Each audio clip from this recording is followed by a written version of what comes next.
indicación. La segunda indicación, que es importante y que siempre me gusta trasladar a todos los alumnos para que hablemos el mismo lenguaje, es que este grupo que está iniciando el día de hoy está constituido por alumnos y alumnas que tienen diferente perfil profesional. Algunos son estudiantes, otros ya son personas que trabajan, unos trabajan en el sector público, otros en el sector privado, ¿verdad? Entonces, siempre mi preocupación va a estar dirigida a poder transmitir el conocimiento basándome en un grupo amplio y diverso, ¿no? Entonces, comprendamos y entendamos que nuestro grupo de estudio no es un grupo de estudio uniforme ni único, sino que es un grupo bastante diverso, entonces siempre hay que darle la oportunidad a todos sus compañeros de poder recibir el conocimiento para lo cual entiendo que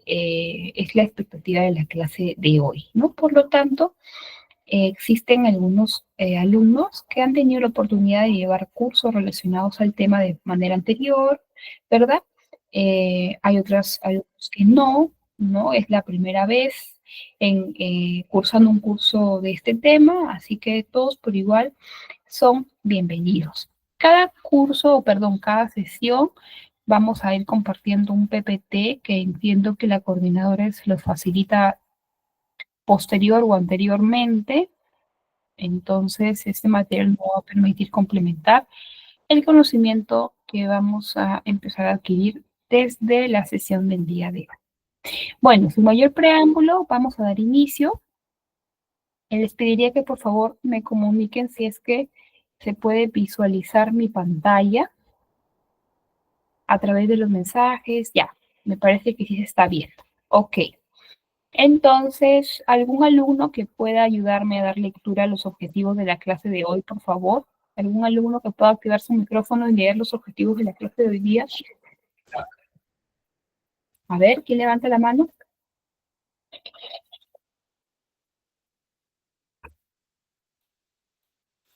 A ver, espérenme, denme un momento para poder... Vanessa, levantó la mano. Vanessa, Buenas noches. ¿cómo Buenas estás? noches con todos. Dice, objetivos. 1. Revisar conceptos básicos referidos a la gestión pública. 2. Revisar conceptos relativos a la definición, tendencia y principios de la gestión pública. 3. Comprender las diferencias entre administración pública y gestión pública. Y 4. Analizar principales sistemas funcionales del Estado. Muchas gracias por tu valioso aporte. Agregando un comentario más a los objetivos que ustedes pueden ver en su pantalla, en el PPT y que acaba de dar lectura a su compañera. Cuando nosotros hemos iniciado con este interés de poder formarnos en este tema, es muy importante que revisemos, sobre todo hoy en la primera sesión, los conceptos más importantes que están referidos a la gestión pública, porque eso nos va a permitir tener un marco conceptual y una base sólida para poder ir en las sesiones posteriores viendo conocimientos un poco más específicos, ¿correcto? Y como lo vuelvo a repetir, todos los alumnos tenemos en esta clase, en esta sesión, una formación académica distinta y diversa.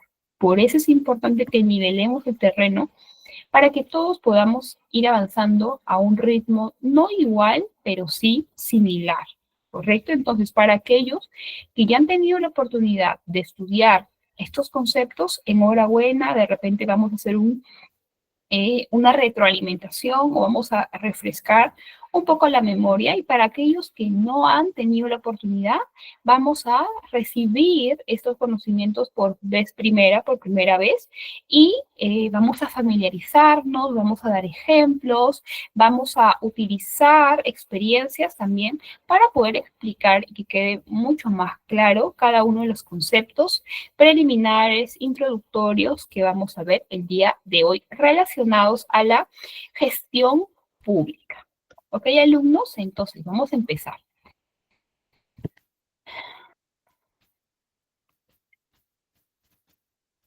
Ok, entonces, si a mí me preguntan profesora, ¿cuál creen que es el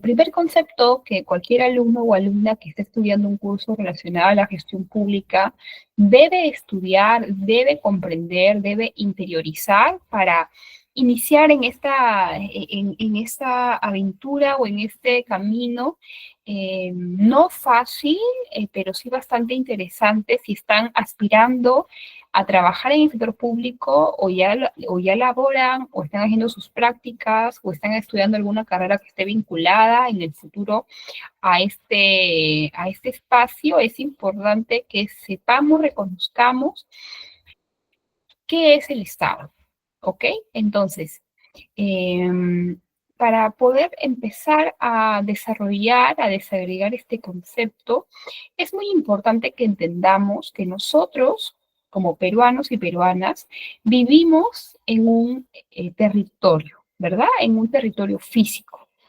¿Por qué? Porque ese territorio físico que nos hace peruanos y peruanas, porque hemos nacido en un mismo y común espacio físico, este espacio está debidamente delimitado, ¿verdad? El Perú, como un estado, tiene límites, tiene fronteras, ¿no? Que están debidamente establecidas mediante tratados, mediante acuerdos bilaterales entre otros países que somos vecinos, ¿verdad? Caso de Ecuador, entre otros, y cada uno de estos países tiene establecidos y normados los límites, y no solamente los límites, sino también la organización o la organización política, pero también la organización territorial, ¿no? Por ejemplo, en el caso del Perú, el Perú tiene establecido su espacio geográfico, su espacio físico, y también tiene una distribución, ¿no? Distribución en cuanto a departamentos, a provincias, a distritos, ¿verdad? Y eso le da un orden, le da una organización a nuestro Estado peruano. No todos los países tienen la misma distribución, ¿no? Existen países en donde es, estas circunscripciones, por ejemplo, departamentos, no se llama departamentos, ¿no? Cabildos, a veces se llaman las provincias, bueno, va a depender de cada país, pero a lo que nosotros queremos entender es que cada país tiene una forma de organizar y distribuir su territorio, pero esa característica común de haber nacido en un mismo espacio físico, de compartir un espacio físico común, es uno de los componentes o de los elementos que caracterizan el Estado. Ahora, cuando nosotros hablamos de Estado, hablamos de un concepto abstracto, de un concepto que ha sido creado para poder describir, para poder desarrollar una forma específica de organización política, social y económica. ¿Por qué? A ver, nosotros los peruanos y las peruanas que vivimos en un mismo espacio físico, estamos organizados para poder lograr una convivencia pacífica y una convivencia armoniosa, ¿verdad? Una de las maneras para lograr una convivencia pacífica y armoniosa es de que existe una organización del territorio físico en departamentos, provincias y distritos. Pero también tenemos una organización política, ¿verdad? Que está regido bajo los principios del gobierno democrático, ¿verdad? En nuestro país existen elecciones periódicas a través de las cuales depositamos en ciertas personas cuotas de poder para que puedan decidir el destino de todos y de todas, ¿no? Por eso existen autoridades, gobernadores, alcaldes, presidente, presidenta, congresistas, entre otros cargos de elección popular, que son personas que mediante un voto libre, el voto de cada uno de los peruanos, han sido elegidos durante un periodo de tiempo para tomar las decisiones diversas que permitan lograr el desarrollo de los ciudadanos, ¿no? Entonces tenemos una organización política basada en ciertos principios, en ciertos valores, ¿verdad? Cada país tiene una organización a veces igual, a veces diferente, ¿no? Dependiendo de lo que se establezca en dónde, en la constitución política de cada país. Ahora, así como los peruanos y las peruanas residentes en un mismo territorio tenemos una organización política, también tenemos una organización administrativa, ¿verdad? Tenemos un eh, número bastante amplio de instituciones que brindan las instituciones públicas servicios públicos, que son muy diversos, ¿no? Los servicios públicos que van desde, a ver, un ejemplo, el Ministerio de Vivienda, que brinda un servicio público a través de sus diferentes programas, ¿no? Eh, el Ministerio de Educación, Ministerio de Salud, etcétera, ¿no?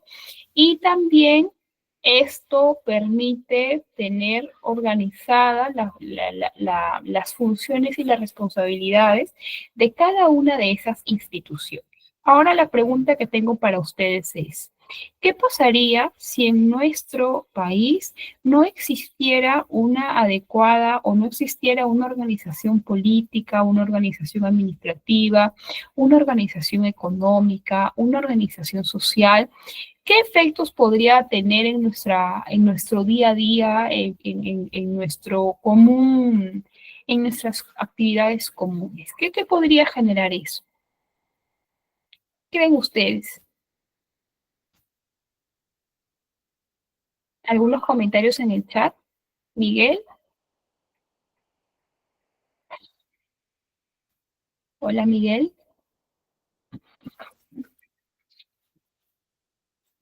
Caos, esa es la palabra, caos, ¿no?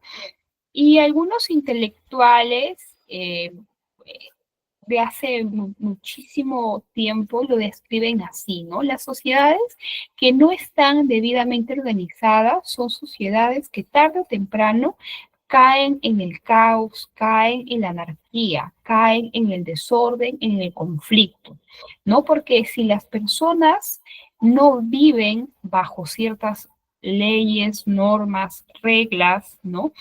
Cuando se prohíbe algo, cuando se establecen con efectos a conductas inapropiadas, cuando la convivencia no está regulada, se genera un caos, ¿no? Un caos que no es saludable para ningún país, porque cuando existe este problema, los esfuerzos se enfocan en darle solución a esos problemas y no en trabajar por el desarrollo del país, ¿no? Por eso es muy importante que todos los países tengan claro su organización política, social, económica, para que puedan trabajar de manera organizada, conjunta, en lograr los objetivos y las metas de la sociedad en su conjunto, ¿correcto? Entonces, justamente esa organización política, social, económica, es lo que nosotros conocemos como Estado,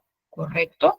Este concepto definitivamente va a ser muy importante para que podamos entender luego cómo funciona la gestión pública y las instituciones que componen la administración pública. Ahora, la teoría nos dice que para poder reconocer un Estado, tenemos que asegurarnos de que existan cuatro componentes, ¿no? Vamos a hacer el ejemplo del Perú para ver si cumplimos esos cuatro, ¿no? La primera, tenemos una población definida, claro que sí, ¿verdad? La población peruana está definida por los peruanos que residen dentro del territorio nacional, pero también por la población peruana que reside en el extranjero, ¿verdad? Y que incluso esta población peruana que reside en el extranjero tiene participación en el Congreso de la República.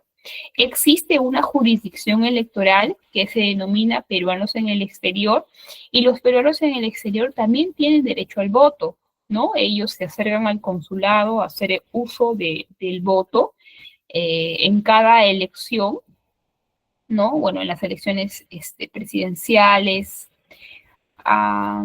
en las elecciones generales, mejor dicho, y ellos también tienen representación. Entonces, ¿el Perú tiene una población definida? Sí. ¿Tenemos territorio definido? Por supuesto que sí, ¿verdad? Ese territorio pues tiene fronteras, tiene tratados, ¿no? Entre otras normas que establecen fehacientemente y exactamente cuáles son los límites y la organización territorial de ese espacio físico, ¿no? Ahora, ¿nuestro país tiene poder? Sí, tiene poder político, tiene, bueno, tres poderes, ¿no? Poder político, poder ejecutivo, poder legislativo, poder judicial, y estos poderes están o recaen en instituciones que son representados por funcionarios que ejercen esa cuota de poder, ¿no? Para poder aplicar justicia, para poder dirigir los destinos del país, para poder legislar en favor de las necesidades más imperiosas que tiene la sociedad peruana. Finalmente, el Estado peruano tiene soberanía, sí, ¿verdad? Y cuando hablamos de soberanía, ¿a qué nos referimos? Nos referimos a la capacidad que tiene las autoridades y en general el país de tomar sus propias decisiones sin influencia externa, ¿no? De otro país, de otros actores, ¿no? Las autoridades peruanas tienen la facultad de tomar sus propias decisiones en materia política, económica, militar, legal, etcétera, ¿verdad? Y eso es uno de los elementos que se exigen para poder reconocer que un país es un Estado. ¿Qué más tenemos que considerar al momento de revisar este concepto? Bueno, como ya lo mencioné hace un momento, la forma de Estado peruano es un Estado democrático, ¿verdad? Es un Estado democrático básicamente por dos cosas. La primera de ellas es que se rige bajo el principio de separación de poderes. ¿Por qué es importante el principio de separación de poderes en un Estado democrático? ¿Alguien sabe? ¿Alguien puede compartirnos su apreciación, sus comentarios o darnos su aporte respecto a esta pregunta?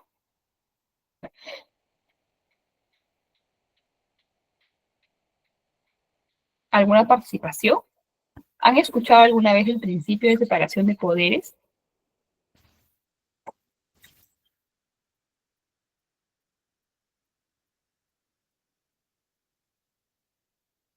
A ver, Lionel nos ha dado un comentario, esperamos otro comentario.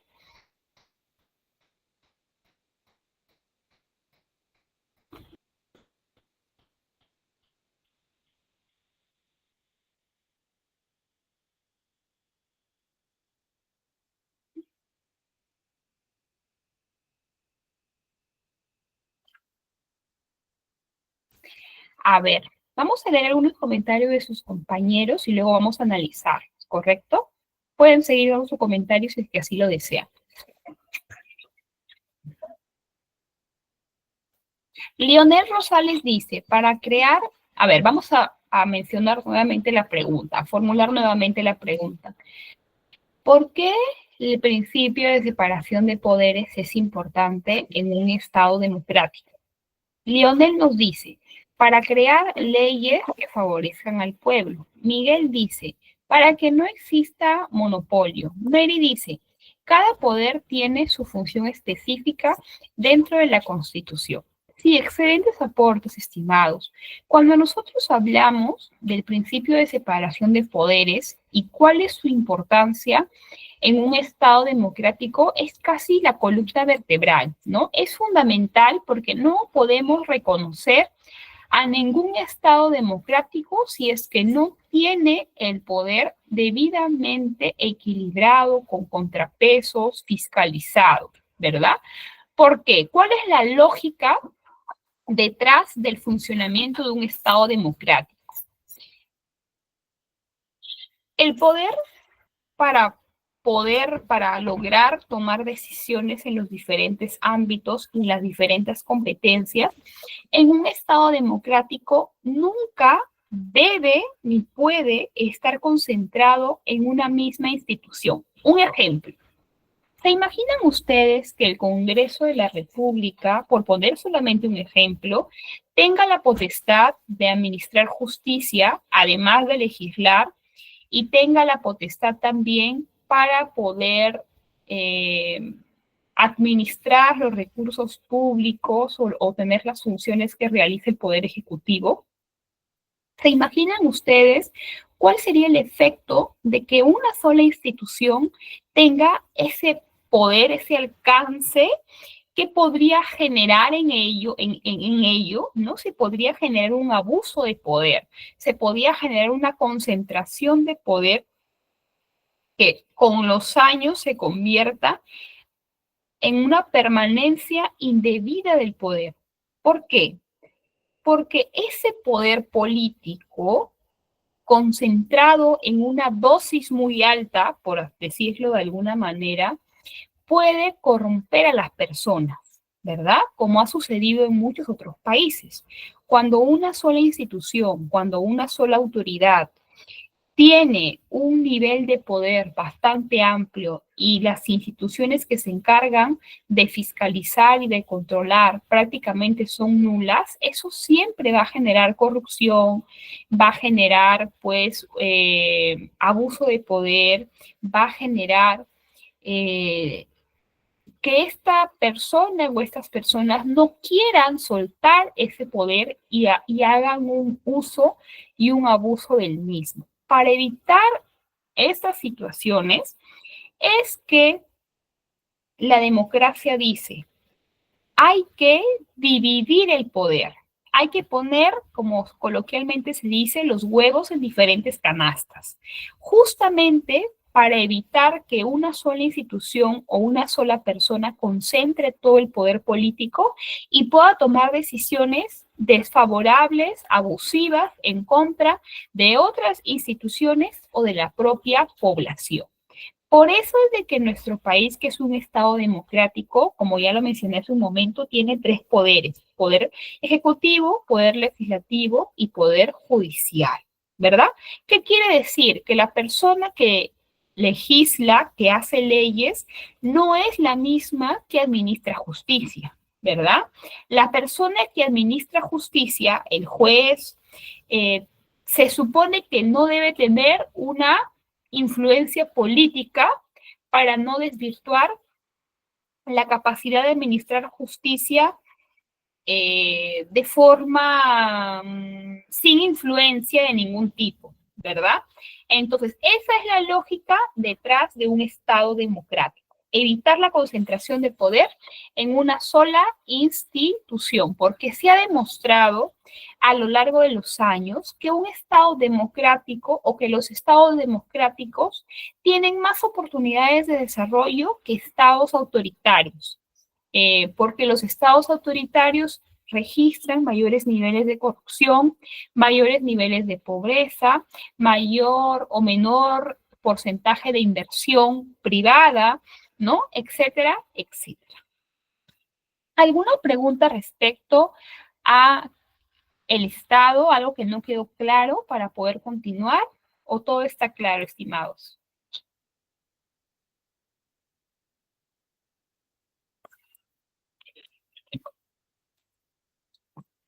¿Se entendió qué es el Estado y qué es lo que permite?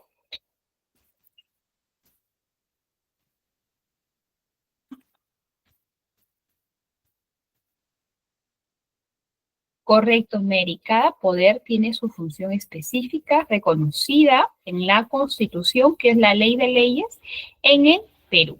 ¿Ok? Bueno, si no existe ninguna consulta o comentario, vamos a continuar. Bueno, esta parte ya lo explicamos. Ahora, vamos a hacer un pequeño review del Poder Ejecutivo. El Poder Ejecutivo es uno de los tres poderes establecidos y reconocidos en la Constitución, ¿verdad? ¿Quién encabeza el Poder Ejecutivo? Lo encabeza el presidente de la República, ¿cierto? Actualmente, ¿no? Tenemos a una presidenta en funciones cuyo periodo de gobierno termina el 28 de julio del próximo año, ¿no?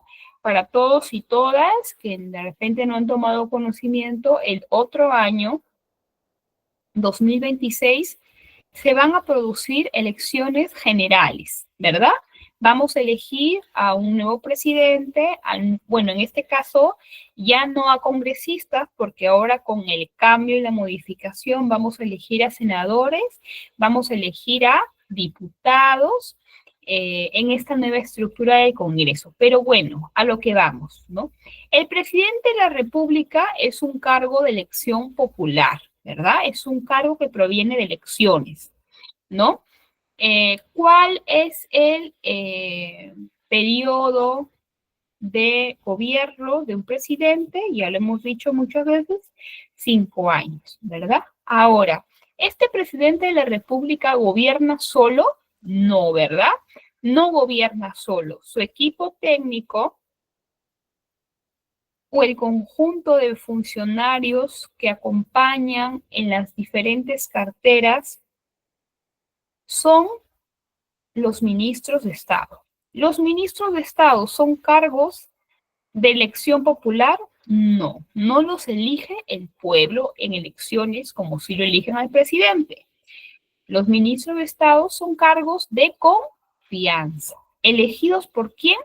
Por el presidente de la República, ¿verdad?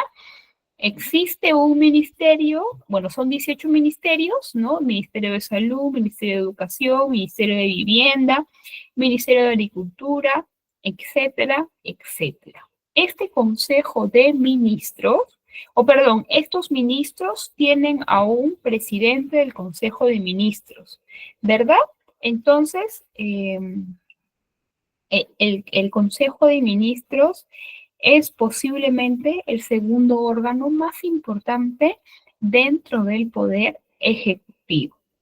Ahora, además del presidente de la República, además del Consejo de Ministros, también tenemos los organismos públicos, ¿verdad? Organismos públicos como OCITRAN, como OCINERMIN, como SUNAT, como SUNAR, ¿verdad?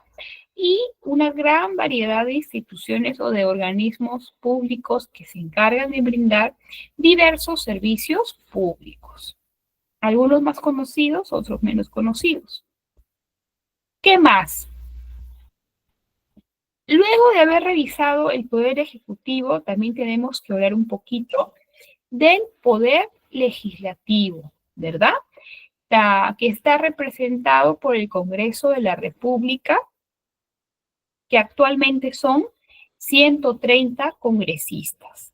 ¿Los congresistas de la República son cargos de elección popular o son cargos de confianza?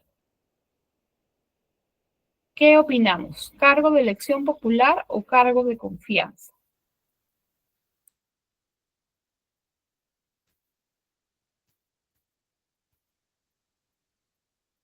¿Algún comentario? A ver, ¿qué opina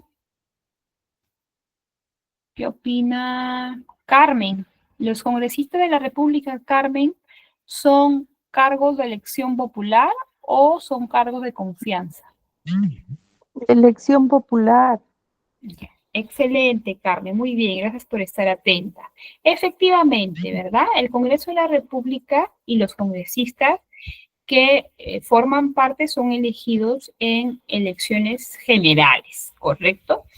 Entonces, estos congresistas representan o son elegidos en base a circunscripciones electorales, ¿verdad? ¿Qué quiere decir circunscripciones electorales? Son espacios físicos que representan o que tienen un número de curules disponibles para poder acceder al Congreso. Por ejemplo, Lambayeque es una circunscripción electoral, ¿no? Por Lambayeque son elegidos 5 congresistas, ¿verdad? 5 congresistas, dependiendo de un cálculo que se realiza a partir de los votos obtenidos y se determina quiénes, qué personas y de qué partidos políticos van a ser elegidos congresistas. Esta forma, o mejor dicho, el número y la forma va a cambiar a partir de esta elección que viene el próximo año, porque ya el Congreso de la República con su organización unicameral, porque actualmente el Congreso de la República tiene una sola cámara, ¿verdad? A partir del próximo año va a tener dos cámaras, Cámara de Senadores y Cámara de Diputados, ¿no? Por ende, el número de legisladores se va a incrementar porque van a ser dos cámaras, una cámara alta y una cámara baja. Pero bueno, eso no es lo que queremos aprender hoy. Hoy queremos aprender conceptos más generales, ¿no? Y uno de esos conceptos más generales es, ¿qué funciones tienen los congresistas? De acuerdo a la Constitución, los congresistas tienen tres funciones. Legislar, ¿no? Porque ellos crean, proponen proyectos de ley, ¿verdad? Ellos también tienen la función de fiscalizar. ¿Fiscalizar qué? Las acciones de otras instituciones públicas, ¿verdad?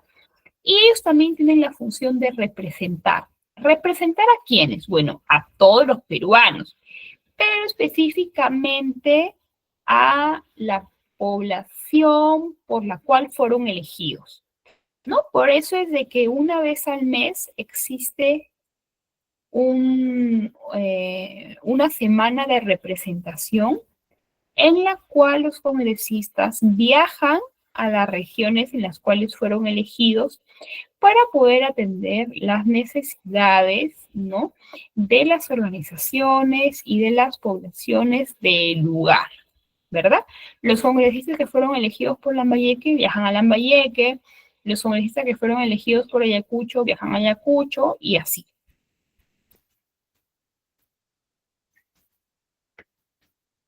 Ahora, solamente para conocimiento, para que ustedes puedan aprender un poco más sobre cómo funciona el Congreso de la República tiene una estructura, ¿ya? Tiene una estructura, porque si bien es cierto, acabamos de decir que lo conforma el Congreso, 130 congresistas, también existe personal técnico, ¿verdad? Profesionales que son asesores, que son técnicos de cada despacho del congresal, y también existe personal de planta, ¿no? Personal nombrado que ejerce funciones administrativas. Entonces, esa sumatoria de autoridades más funcionarios es lo que da lugar a la estructura del poder legislativo. Cuando los 130 congresistas se reúnen, ¿no? Todos, eso se conoce como un pleno. Ahora, ¿en qué momento se utilizan los plenos? Por ejemplo, cuando se va o cuando se pone a votación un proyecto de ley, tiene que ser en un pleno, ¿no? Y ese proyecto de ley tiene que lograr el número de votos requeridos para que pueda ser aprobado. Incluso cuando esas leyes van a implicar un cambio en la Constitución, existe otro candado adicional que establece que tiene que ser aprobado en dos legislaturas distintas. Y ahora me dirán, ¿y qué son legislaturas? ¿No? Las legislaturas son periodos de un año que empiezan en julio, el 28 de julio de un año hasta el 28 de julio del año siguiente, ¿no?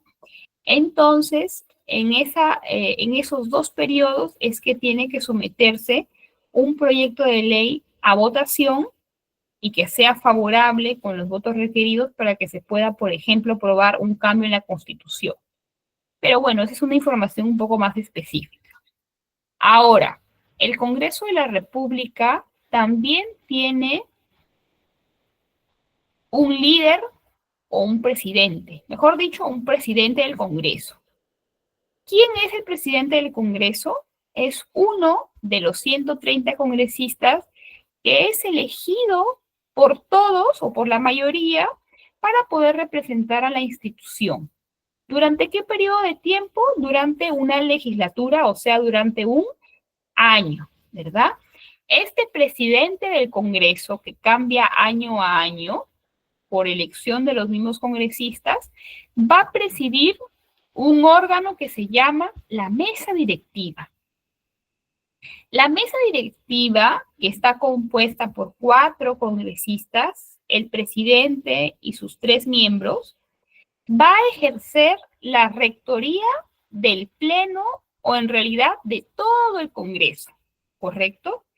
La mesa directiva se encarga no solamente de modular los debates, de convocar a plenos, en general se encarga de liderar la organización y el desarrollo del Congreso de la República, ¿correcto? Entonces, las elecciones de la mesa directiva siempre son un tema de interés nacional, ¿verdad? Porque nos permite ver el grado de representación de las diferentes bancadas, la tendencia de los congresistas, las alianzas, etcétera, etcétera, ¿no? Bueno, y hemos dicho que el que encabeza la mesa directiva es el presidente o la presidenta del Congreso, ¿verdad? Pero este presidente o presidenta tiene a un funcionario con mucha experiencia que conoce el teje y maneje del servicio parlamentario, de la función congresal, que se llama oficial mayor, ¿no? Que es un cargo de confianza a través de la cual un profesional con muchísima experiencia va a brindarle la asesoría técnica a la mesa directiva y en general al Congreso de la República. Entonces, aunque de repente la conozcamos de manera general, el Congreso de la República tiene un funcionamiento y una estructura bastante interesante, ¿no? Muy atractiva para los que nos gusta conocer un poco más sobre su funcionamiento y poder entender cómo se maneja, ¿no? Cómo se lidera, cómo se organiza una institución como el Congreso de la República. Ahora, así como hemos hablado del poder legislativo, también tenemos que hablar de unas instituciones muy importantes, ¿no? Que son los gobiernos regionales. Los gobiernos regionales nacen a partir de la creación o de la promulgación, la palabra correcta es promulgación, de la Ley de Bases de Descentralización. Porque durante nuestra vida republicana, como Perú, como Estado peruano, hemos luchado contra muchos problemas, pero uno de los problemas que es continuamente debatido es la centralización, ¿no? Porque existen razones para concluir de que Lima, la capital del Perú, es una ciudad y una región donde se concentra el poder, las decisiones y la inversión económica del Perú. Y existe una frase que nace de ese problema que se denomina el Perú no es Lima o el Perú no solamente es Lima, ¿verdad? Y las personas que hemos nacido, crecido en una ciudad que no es Lima, sabemos y reconocemos que existe una diferencia de desarrollo territorial, educativo, de servicios básicos, etcétera, etcétera, entre Lima y el resto del país, ¿verdad? Entonces, para abordar ese problema público, que es la centralización, es que a inicios de este siglo, en el 2000-2001, se promulgó una ley que se llama Ley de Bases de Descentralización, a través de la cual se pretende abordar este problema descentralizando y creando instituciones que puedan liderar el desarrollo económico, social de cada una de las regiones en nuestro país, ¿no? Ahí nacen los famosos gobiernos regionales.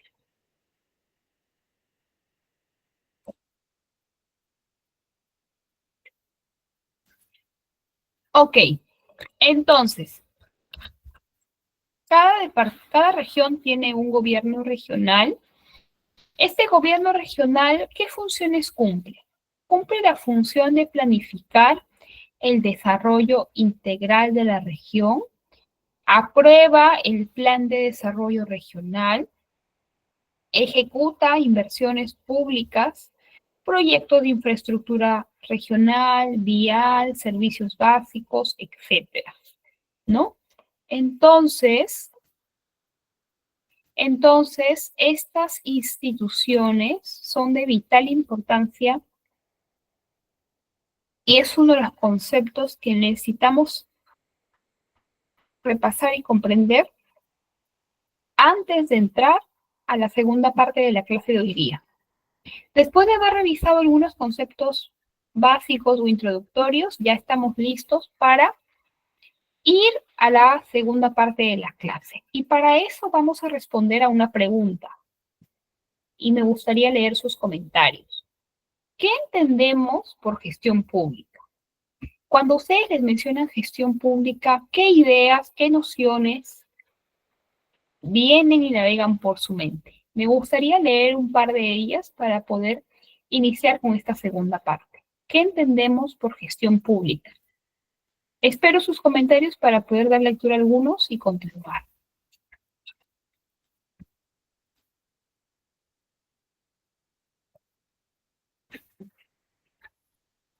O si no tengo comentarios, puedo llamar a alguno de los alumnos para que dé su apreciación.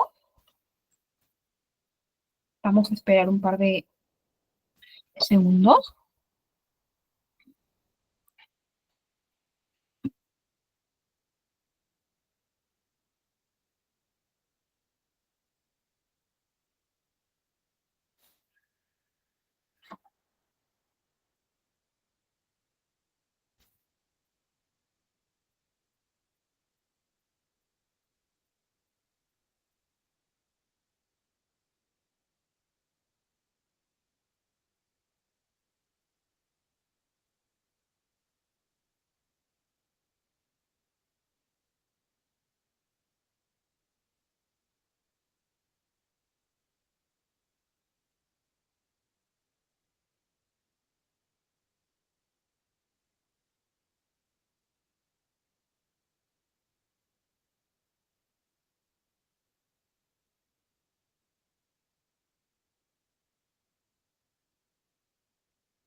Ok, vamos a dar lectura a algunos. Uy, tengan cuidado con sus audios, por favor, que a veces se activan de forma... ya, gracias. A ver, vamos a dar lectura a algunos comentarios, ¿está bien? ¿Qué entendemos por gestión pública? A ver, el primer aporte de Marice nos dice, es la forma en cómo el Estado se organiza y maneja sus recursos. Ok, excelente. Lester nos dice, comprendo que gestión pública es gestionar, hacer un trabajo público o del gobierno. Katy nos dice, un proceso de actividades del Estado. Vanessa nos dice, tengo entendido que es el manejo o la forma de llevar las actividades del Estado. Mary nos dice, son las actividades y estrategias del gobierno junto con los ministerios para administrar los recursos. Mario nos dice, son procesos decisionales en contextos complejos y de múltiples actores que permiten operar la maquinaria estatal. Luisa, por su parte, nos dice, son funciones que realizan los funcionarios públicos en favor del Estado. Percy dice, todo trabajo del Estado para gestionar a bien las instituciones públicas. Y finalmente Mariani dice administrar servicios en beneficio del Estado. Excelentes aportes. Muchas gracias a todos. Es importante que compartamos entre nosotros nuestras nociones preliminares, nuestros conceptos previos o de repente recordar algunos conceptos que hemos de repente revisado o estudiado en otros cursos, en otros espacios académicos, pero cada uno de ustedes ha aportado un elemento que sin duda forma parte del concepto que vamos a desarrollar en un momento. Entonces, cuando nosotros hablamos o formulamos la pregunta de qué es la gestión pública, es muy importante que primero hablemos de un concepto que por acá lo ha mencionado su compañero Mario Centeno, la maquinaria estatal. ¿Se acuerdan que nosotros al inicio de la clase de hoy día hablábamos de la organización del Estado, ¿no? Y decíamos que el Estado brinda diversos servicios públicos, ¿verdad? Servicio público, un servicio público, por ejemplo, la administración o la educación pública, ¿verdad? Que es un derecho constitucional. Lo administra el Estado, brindar la salud pública, ¿no? Resguardar la salud pública también, ¿verdad? El acceso a agua potable y alcantarillado también es un servicio público, entre otros muchos servicios públicos. Entonces, el Estado tiene una maquinaria estatal, ¿no? O también conocida como una administración pública que está formada por diversas instituciones que brindan diversos servicios públicos, ¿verdad? Servicios públicos especializados, servicios públicos importantes y trascendentales para poder, o en realidad para todos los peruanos, ¿no? Por ejemplo, la RENIEC. ¿La RENIEC brinda un servicio público? Sí, ¿verdad? ¿Cuál es este servicio público? La identificación de las personas, el registro civil de las personas, ¿verdad? Migraciones también brinda un servicio público, ¿verdad? Al emitir pasaportes que van a permitir a los ciudadanos peruanos poder realizar viajes al exterior en aquellos países donde ha requerido el pasaporte, ¿no? Entre otros servicios públicos. Entonces, el Estado peruano tiene una administración pública o una maquinaria estatal, sí, ¿verdad? Compleja, digamos que también, porque no son una, no son dos, no son tres instituciones, ¿verdad? Existe pues todo un conjunto de instituciones, ¿no? Que brindan diversos servicios públicos que deben trabajar de forma o deberían trabajar de forma conjunta para lograr que los ciudadanos se encuentren satisfechos de los servicios públicos que brindan. Hasta ahí me parece que queda claro. Ahora, las diversas instituciones públicas que forman parte de esta gran maquinaria estatal que tiene el Estado para brindar esos servicios públicos, necesitan desarrollar y llevar a cabo diversas acciones, ¿no?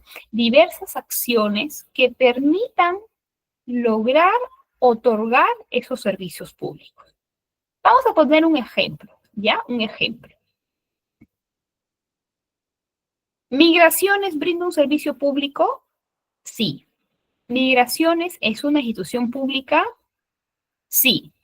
¿Migraciones forma parte de la maquinaria estatal pública de nuestro país? Sí.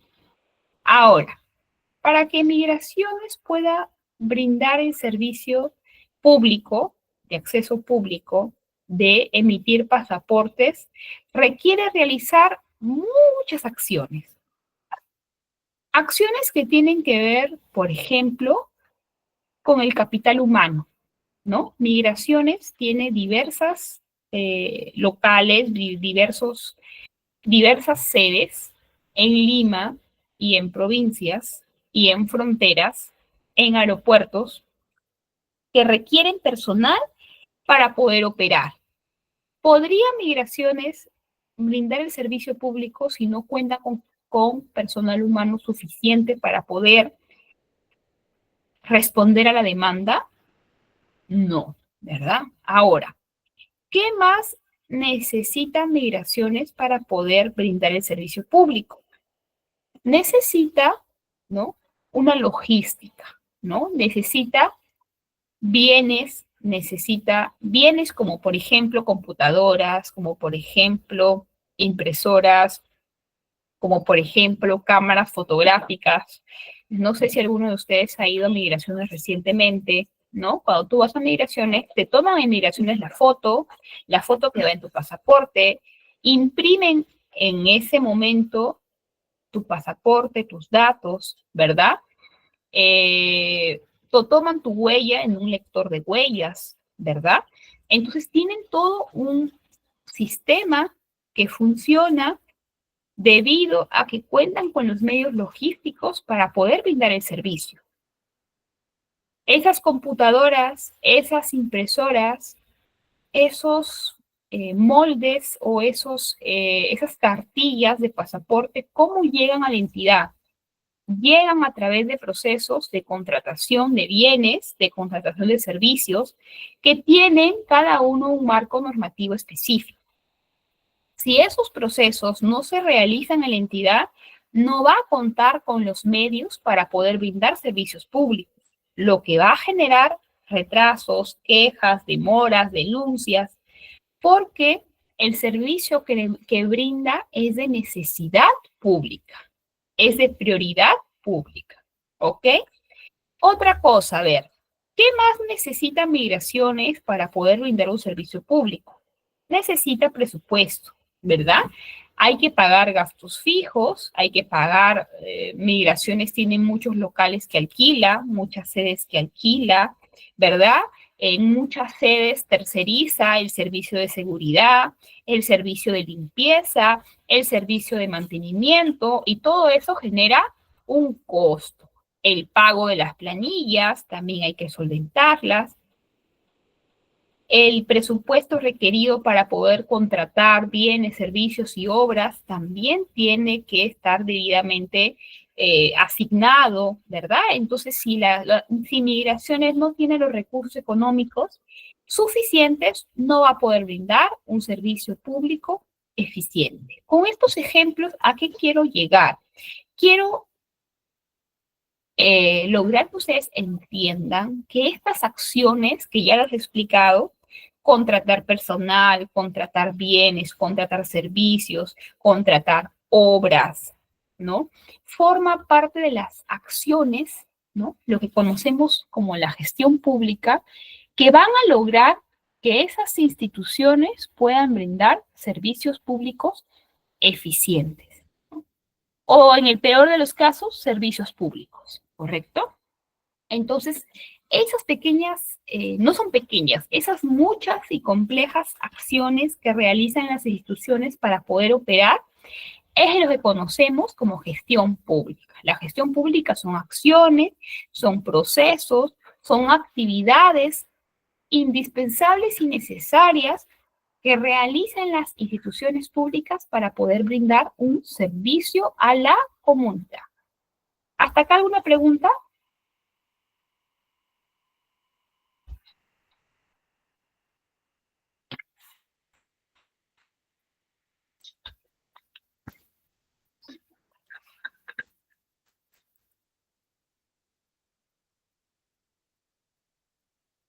Hola, ¿hasta acá alguna pregunta? ¿Todo está claro? ¿Me escuchan?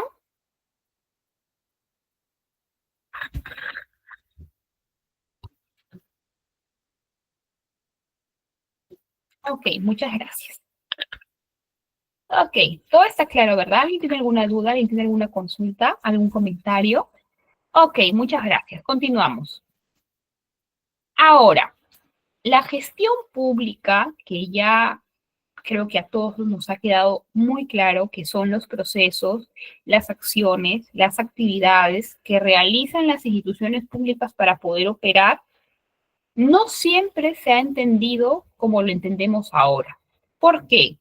Porque este concepto ha ido evolucionando con el pasar de los años, así como ha ido evolucionando nuestra sociedad en cuanto a costumbres, en cuanto a idiosincrasia, a pensamiento, etcétera, ¿verdad? Porque las sociedades van evolucionando y van cambiando conforme el paso del tiempo. Entonces, no siempre la gestión pública ha sido entendida como lo entendemos ahora en el 2025. En los años 50 y en los años 60, la gestión pública era entendida de forma diferente. ¿Por qué? Porque no se priorizaba el servicio al ciudadano. Las instituciones públicas no operaban teniendo como centro de atención la satisfacción de las personas. Ellos se regían bajo otro principio. ¿Cuál era ese principio? La necesidad de cumplir fielmente las normas. En pocas palabras, no importaba si la institución pública no era eficiente brindando un servicio, lo que sí importaba era que el servicio se brinde lo más pegado a las normas posibles. Esa forma de pensar en los años 50 y 60 es conocido como el modelo burocrático de la gestión pública, ¿correcto? En los años 90, ese pensamiento empieza a cambiar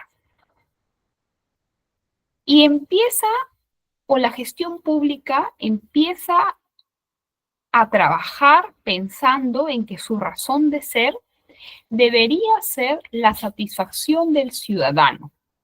Entonces empieza a trabajar procurando más el ciudadano que las reglas, las normas y el estricto cumplimiento del marco legal, y eso empieza a ir a un segundo plano y se empieza a priorizar más la satisfacción de servicio público. Ya en este siglo, entre el año 2005, 2010, empieza a incorporarse otro elemento en la forma en cómo la gestión pública trabajaba. ¿Por qué? Porque se empieza a mirar el ejemplo del sector privado y decimos, ¿por qué el sector privado es en muchos casos más eficiente, más productivo y menos burocrático que las instituciones públicas? Y se empiezan a analizar procesos, se empieza a estudiar la organización interna de muchas de las entidades privadas, que empieza este análisis a ser incorporado en el funcionamiento de la gestión pública. Y acá hay un dato que es importante mencionar, que empieza a ser importante en la gestión pública medir resultados. No solamente es importante lograr realizar el servicio público, sino hay que medir cuantitativamente, estadísticamente, numéricamente los logros alcanzados, porque de esa manera vamos a poder analizar año a año de forma comparativa a largo plazo este cambio positivo que queremos que las instituciones públicas apliquen. Finalmente, en la actualidad tenemos un modelo que se llama gestión por resultados, en la cual no solamente nos preocupamos de brindar un buen servicio público, sino también ya hemos incorporado otras características u otros principios, ¿no? Ahora ya pensamos en que es importante capacitar a los servidores, mantenerlos constantemente capacitados. fortalecer capacidades, fortalecer habilidades blandas, ¿no? No solamente habilidades académicas, sino también fortalecer aquellas habilidades que van a permitir brindar un buen servicio y una buena atención a los ciudadanos, ¿no? También hablamos y hemos evolucionado mucho en cuanto a las políticas laborales, a las políticas relacionadas a la administración del personal, fomentado el desempeño, ¿no? Entonces, ya la mirada es muchísimo más amplia, muchísimo más transversal, que permite que hoy por hoy las instituciones públicas tengan más criterios a evaluar en el momento de brindar un servicio público. Por supuesto que en la práctica muchas veces esto es limitado, ¿no? Porque muchas personas todavía sienten a las instituciones públicas muy lentas, excesivamente burocráticas, ineficientes, corruptas. ¿Qué más podríamos decir? Y no creo que exista una sensación en la población común de declarar que las instituciones públicas peruanas son instituciones confiables o instituciones transparentes. En general, no. Existen excepciones, sí, pero en general todavía nos falta un gran camino por recorrer para poder llegar a ese espacio, a ese estado en el que estaremos algún día en la capacidad de creer en nuestras instituciones públicas y apostar por ellas, ¿no? Cosa que actualmente no ocurre. Ahora, la gestión pública tiene diversos principios que es importante que podamos reconocer y podamos desarrollar. El principio de inclusión y equidad, ¿no? Sabemos de que en nuestro país existen poblaciones minoritarias, ¿verdad? Existen poblaciones vulnerables, existen poblaciones indígenas, existen población afroperuana, existen población con habilidades especiales, ¿verdad? Y todas ellas merecen estar atendidas de forma equitativa por las instituciones públicas, ¿verdad? También hemos, con el pasar de los años, ido incorporando mecanismos a través de los cuales el ciudadano es partícipe de muchos procesos que hace 50, 60 años no participaban, ¿no? Por ejemplo, el presupuesto participativo es una de ellas, la rendición de cuentas,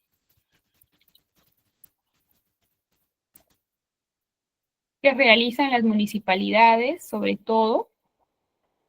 ¿Qué más? La ley de transparencia y acceso a la información pública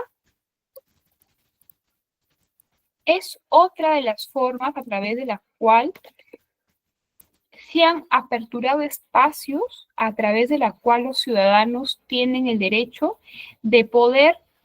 También existe la iniciativa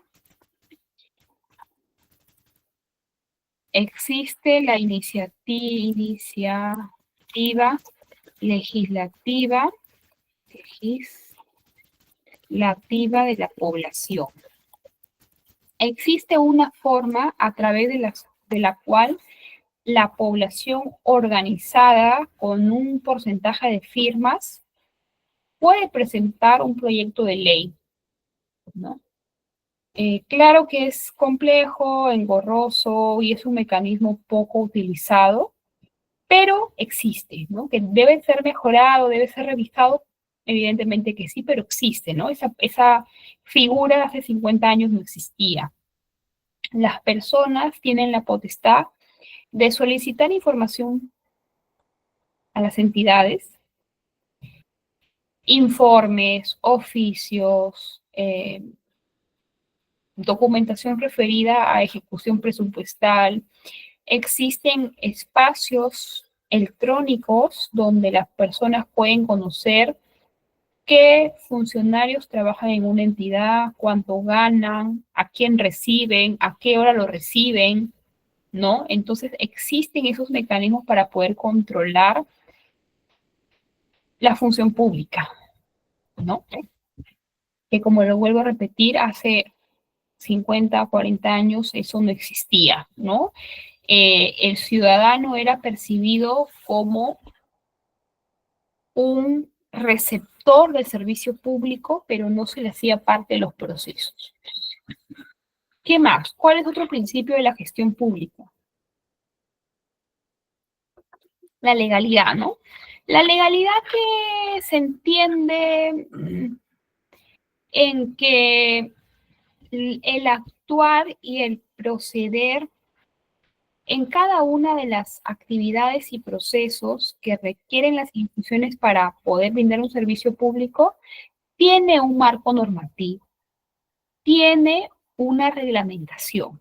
Los funcionarios no actúan bajo criterios personales, sino actúan guiándose de las normas, de las leyes, de las resoluciones, de los decretos que regulan aquellas acciones o procesos que ellos van a llevar a cabo como representantes de una entidad. Existen normas para todo, para la contratación de personal, para la contratación de bienes, servicios y de obras, para la determinación del presupuesto público. Todo tiene su proceso, sus plazos, sus requisitos, su forma, ¿no? Hay que presentarlo de cierta forma. Todo tiene su debido procedimiento. Si se detecta que esos funcionarios no han seguido esos procedimientos establecidos en la norma, pues podrían incluso cometer delitos de diverso tipo, ¿no? Porque estos funcionarios administran recursos públicos y los recursos públicos son fiscalizables y son auditables, ¿verdad? Entonces los funcionarios siempre tienen que actuar bajo el principio de debida diligencia, ¿verdad? De transparencia, ¿no? Bajo apercibimiento de poder ser posteriormente fiscalizados, denunciados, etc. ¿Qué más? ¿Qué otro concepto interesante vamos a revisar el día de hoy? Ok. La gestión pública tiene un marco administrativo. Este marco administrativo está establecido en una ley que se llama Ley Orgánica del Poder Ejecutivo.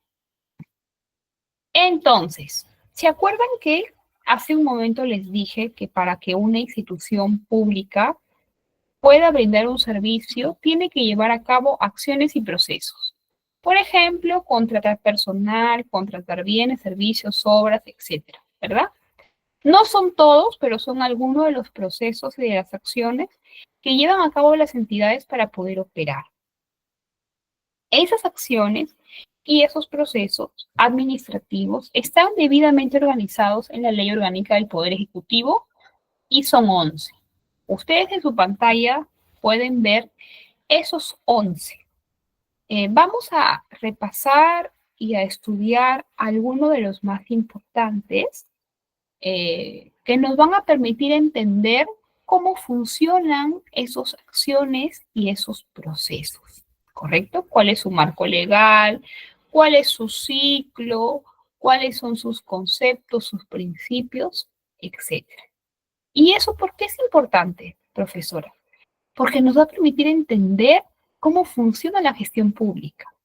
¿A qué hacemos referencia cuando decimos acciones y procesos de las instituciones públicas? Y eso básicamente va a ser el objetivo uno de los objetivos del curso, ¿no? Que ustedes puedan identificar, entender, describir cuáles son esas acciones y procesos que llevan a cabo las instituciones públicas para poder brindar servicios a la comunidad.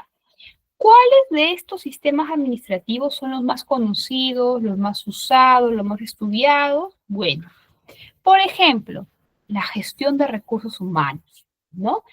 ¿Qué institución pública puede operar si no tiene un recurso humano debidamente capacitado, debidamente formado, debidamente evaluado, debidamente remunerado, ¿no?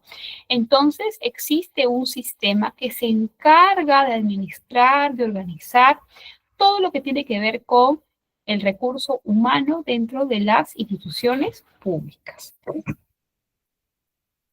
¿Qué más? ¿Cuál es otro sistema administrativo importante? El presupuesto público, ¿verdad?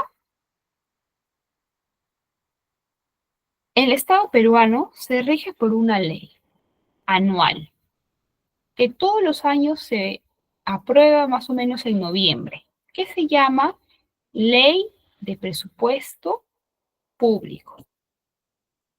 Así como, por ejemplo, en nuestros hogares o cada persona tiene un presupuesto personal, ¿verdad?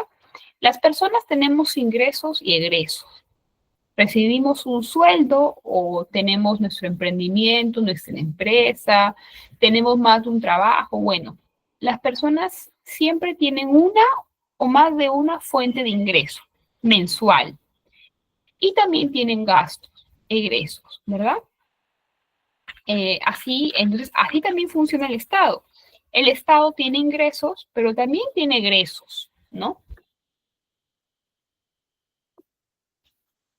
Y ese control del presupuesto de cada entidad se congrega y se establece en una norma que se llama Ley del Presupuesto Público. Porque las necesidades son muchas, ¿verdad? Las brechas que existen en nuestro país son muchas. Actualmente existen miles y miles de familias que viven en extrema pobreza, que no tienen electricidad, que no tienen servicio de agua potable, que no tiene pistas y veredas, que no tiene una vivienda propia, que no tiene una educación de calidad, que no tiene una alimentación adecuada, etcétera, etcétera, etcétera, ¿verdad? Pero el presupuesto que tenemos, lamentablemente, no cubre ese sinnúmero de necesidades. Entonces, lo que tiene que hacer cada institución pública anualmente es priorizar esas necesidades para que puedan ser atendidas con el presupuesto limitado que tiene el Estado, ¿no? Entonces, esa organización presupuestaria, ¿no? Se realiza bajo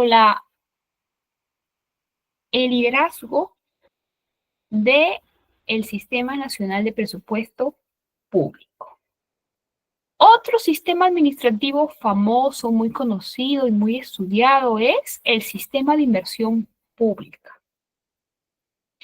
El sistema de inversión pública es aquel sistema que va a permitir ejecutar proyectos que apunten a disminuir una brecha en nuestra sociedad. Por ejemplo, ejecutar pistas y veredas en una comunidad. ¿Cómo dotamos a una comunidad de pistas y veredas? Ejecutando una obra pública, ¿verdad? Una obra pública que primero ha sido proyecto y luego se convierte en una obra con un presupuesto aprobado, con un plazo, con un contrato, etcétera.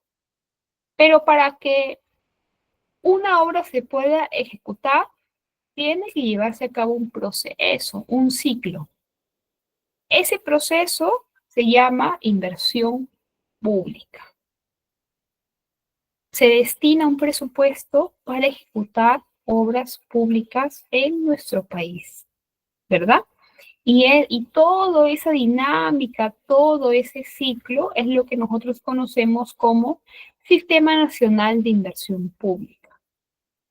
Nosotros podemos ver de repente en nuestra urbanización, en nuestro espacio, obras, pero que no se ejecutan de la noche a la mañana, ¿no?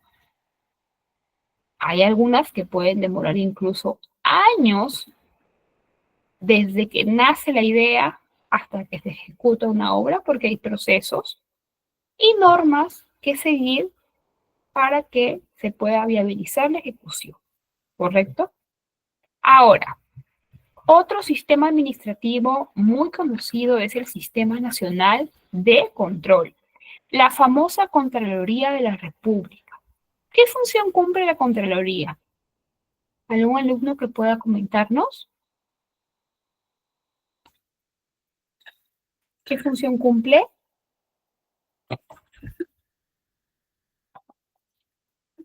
A ver, vamos a llamar a alguno. Liliana Parihuana. ¿Qué función cumple la Contraloría?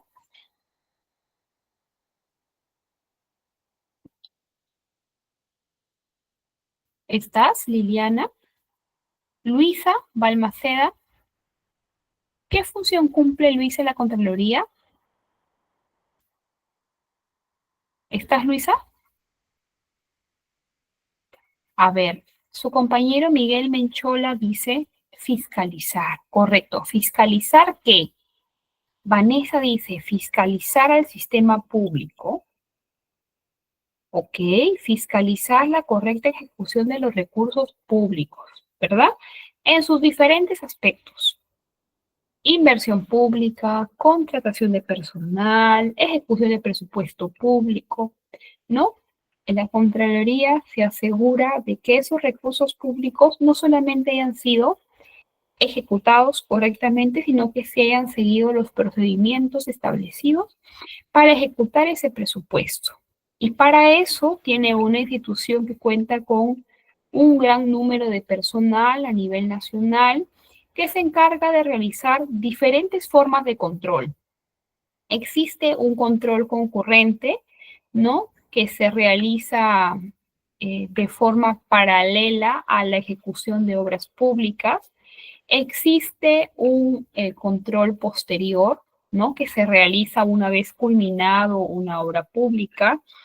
Existen también operativos de control, ¿no? Que se realizan de forma inopinada, la misma que pueden hacer de un informe o de una situación que amerita la intervención de la Contraloría, una denuncia pública, etcétera, etcétera, ¿verdad? Fiscalizar los gastos públicos, correcto, Lester, ¿verdad? La Contraloría tiene autonomía administrativa, tiene autonomía funcional, ¿verdad? Y el Contralor de la República, ¿quién elige al Contralor? ¿Qué institución se encarga de elegir al Contralor de la República? ¿Quién sabe?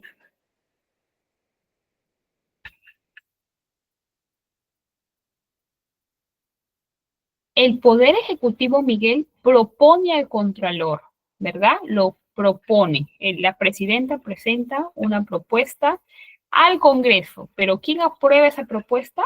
El Congreso de la República. Claro, Paola, el Congreso lo aprueba, pero previa propuesta del presidente de la República. Así es. Ok. Ahora, vamos a ver uno de los sistemas que les acabo de comentar, el presupuesto público. El presupuesto público, estimados y estimadas, tiene un proceso, ¿ok? Para que se apruebe la ley del presupuesto existe un proceso. Un proceso que tiene 5 etapas. La primera etapa es la programación, la planificación, ¿no? Por ejemplo, vamos a pensar, díganme el nombre de una institución pública, a ver, cualquiera que esta sea para hacer el ejemplo. El nombre de una institución pública, por favor.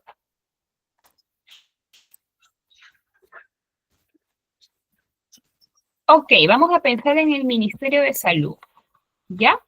El Ministerio de Salud tiene diversos viceministerios y tiene organismos públicos que componen el Ministerio de Salud, ¿no?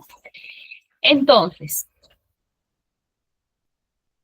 cada organismo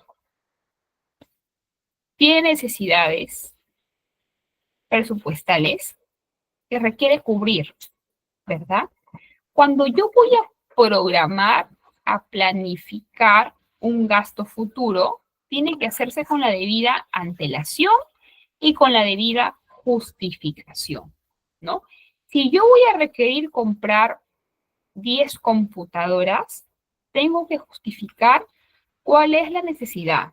Voy a renovar equipos, voy a ampliar otra sede, de repente tengo un informe de mi oficina de sistemas que dice que gran parte del equipo informático está en mal estado o está inoperativo, ¿no? Tiene que haber una justificación y también una necesidad. Sin esos equipos, el personal no puede atender, no puede brindar un servicio público. Y para yo saber qué presupuesto necesito anualmente para operar, cada área tiene que hacer una evaluación de sus necesidades. El área de logística hará una evaluación. El área de contabilidad hará otra evaluación. El área de recursos humanos hará otra evaluación y así cada área tiene que establecer cuáles son sus necesidades priorizadas. Pero como seguramente esas necesidades son múltiples y extensas y no todas se pueden cubrir, tiene que la dirección central hacer una priorización de las necesidades. ¿Por qué es importante planificar y programar con antelación el requerimiento presupuestal? Porque nos va a permitir anticipar y también organizar debidamente las actividades que se va a desarrollar con posterioridad, ¿no? ¿Cuánto personal necesito? ¿Qué cantidad de dinero necesito para cubrir las planillas de ese personal? ¿Cuántos locales voy a arrendar? ¿No? ¿Qué necesidades logísticas requiero cubrir?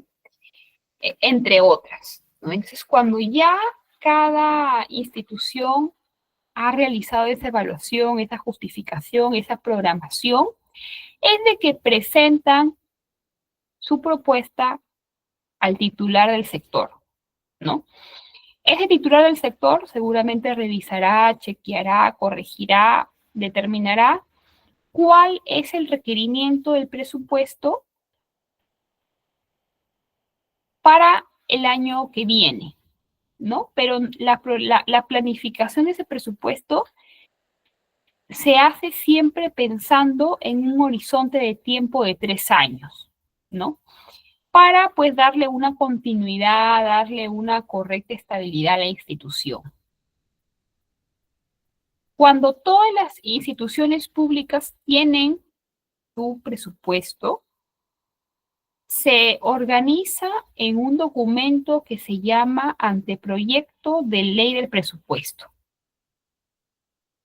Ese anteproyecto lo revisa el Consejo de Ministros y finalmente el presidente de la República le presenta al Congreso un proyecto de presupuesto. Ese proyecto de presupuesto es debatido primero en la Comisión de Presupuesto y luego es debatido y aprobado en el Pleno, ¿no? Aproximadamente en el mes de noviembre se aprueba ese presupuesto, se publica en el Diario El Peruano y empieza a regir de forma anual del 1 de enero al 31 de diciembre. Las instituciones públicas a lo largo y ancho de nuestro país tienen la obligación de respetar y de administrar ese presupuesto para lo que fue aprobado, ¿no? Se pueden hacer modificaciones, se pueden hacer, pero con su debido sustento, ¿no? Durante el transcurso del año. Entonces, ese presupuesto también nos va a permitir a nosotros, o mejor dicho, a las instituciones, medir el logro de los resultados institucionales, ¿no? De forma anual, de forma comparada, para poder establecer la optimización de esos recursos públicos. Con tal presupuesto hemos logrado tales metas. ¿Cómo? el dinero público se convirtió en resultados favorables y satisfactorios para la propia entidad y para el público que ha beneficiado, ¿no? Bueno, ya son las 9:30, eso es, hasta acá hemos llegado. Nos estaríamos reencontrando el día jueves a las 8 de la noche. Espero que esta clase haya sido de utilidad, de interés para todos ustedes, que hayan podido aprender algo nuevo y que haya también podido responder las consultas, las dudas de algunos de ustedes de forma satisfactoria, deseando que tengan un gran día el día de mañana y conmigo será hasta el día jueves a las 8 de la noche. Gracias y nos vemos. Muchas gracias. A ustedes, gracias.